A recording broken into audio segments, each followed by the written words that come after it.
प्रिय दर्शकों नमस्कार। मैं पंडित जी एस कौशिक आपका स्वागत करता हूं आपके अपने YouTube चैनल जी एस घृत कौशिक में। आज का हमारा विषय रहेगा शादी कब होगी, कौन से साल में होगी। जितने भी मेरे पास फ़ोन कॉल्स आते हैं सबसे ज़्यादा फ़ोन कॉल्स इसी प्रश्न को लेकर आते हैं और जितने भी दर्शक अपने बच्चों की जन्म कुंडली का विश्लेषण मुझसे करवाते हैं तो उनका भी लगभग 80% यही प्रश्न होता है कि शास्त्री जी हमें ये बता दीजिए कि हमारे बच्चों की शादी कब होगी, कौन से साल में होगी।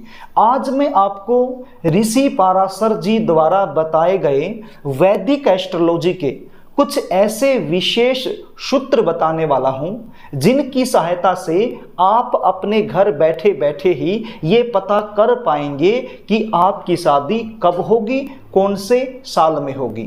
आपकी जो जन्म कुंडली है उस जन्म कुंडली में ये सूत्र आप अप्लाई करके देखिए, निश्चित रूप से आपको शादी होने का जो सही समय है वो पता लग जाएगा।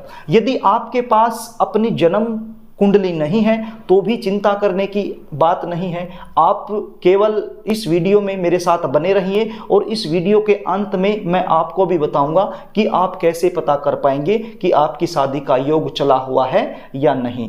प्रिय दर्शकों, आपके पास आपकी जो जन्म कुंडली है उस जन्म कुंडली में कई चार्ट आपको देखने को मिलेंगे। इस प्रकार के कई चार्ट आपको देखने को मिलेंगे। आपने देखना है लगन चार्ट को।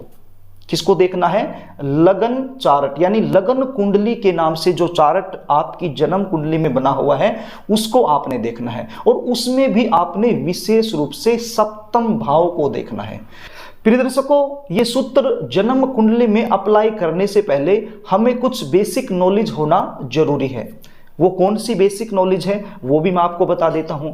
हमें यह पता होना चाहिए कि जन्म कुंडली के किस भाव का स्वामी कौन सा ग्रह बन रहा है। सपोज कीजिए हमें यह पता करना है कि जन्म कुंडली का जो सप्तम भाव है वहां के स्वामी कौन बनते हैं, तो कैसे पता करेंगे?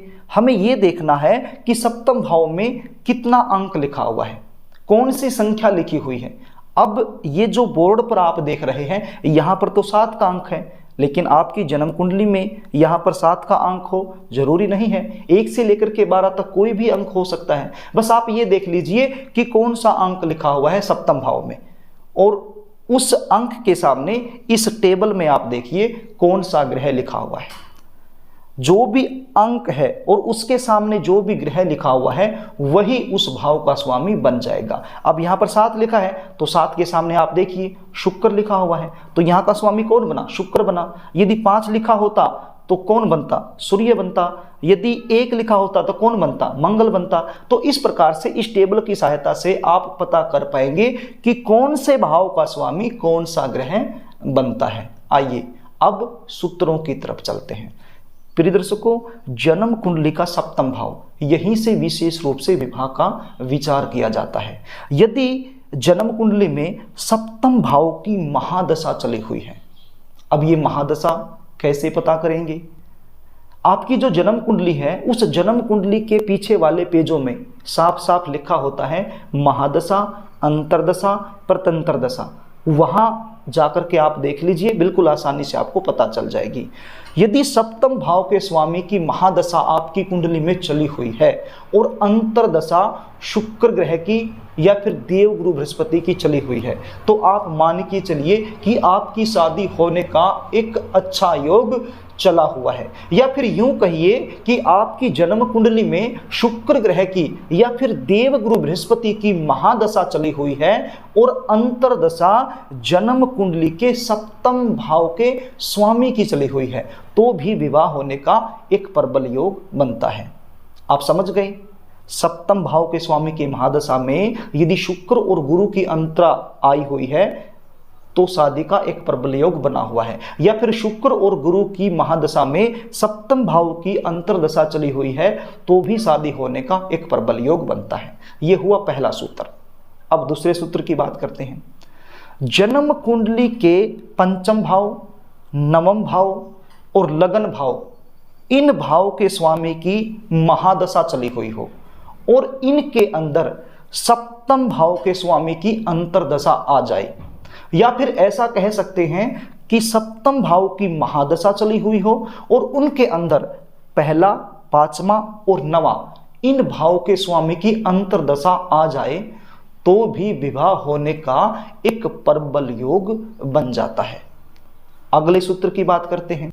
जन्म कुंडली का पहला, पांचवा और नवा इन भाव के स्वामी की महादशा और अंतर्दशा शुक्र ग्रह की आ जाए या देवगुरु बृहस्पति की आ जाए, या फिर ऐसा हम कह सकते हैं शुक्र की महादशा हो या देवगुरु बृहस्पति की महादशा हो और उसके अंदर पहला, पांचवा और नवा इन भाव के स्वामी की अंतर्दशा आ जाए तो भी विवाह होने का एक प्रबल योग बनाती है। जन्म कुंडली में कोई भी शुभ ग्रह यदि सप्तम भाव या फिर सप्तम भाव के स्वामी के साथ अपना संबंध बनाकर बैठा हुआ है और उसकी महादशा, अंतर्दशा, प्रतंत्र दशा आ जाए तो भी विवाह होने का एक प्रबल योग बन जाता है। अगले सूत्र की बात करते हैं।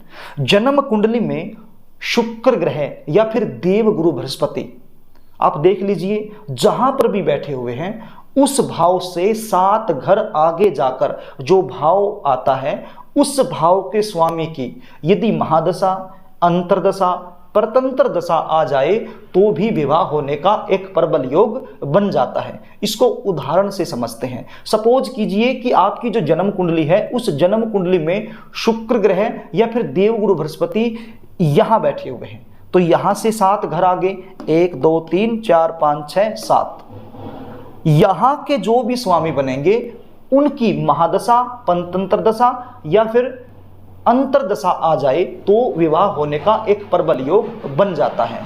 तो प्रिय दर्शकों, ये 3 से 4 सूत्र मैंने आपको बताए।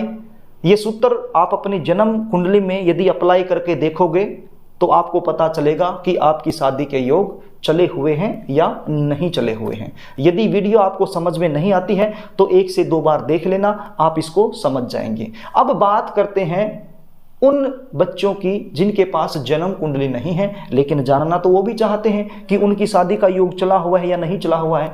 वो कैसे पता करेंगे? वो पता करेंगे अपनी नाम राशि के आधार पर। जो भी प्रचलित नाम है उस प्रचलित नाम की जो भी राशि बनती है उस राशि के आधार पर। प्रिय दर्शकों, जब जब भी आपकी जो राशि है उस राशि को देवगुरु बृहस्पति गोचर करते हुए प्रभावित करेंगे या फिर राशि से सप्तम भाव को प्रभावित करेंगे, जब जब आपकी शादी होने का एक प्रबल योग बनाएंगे।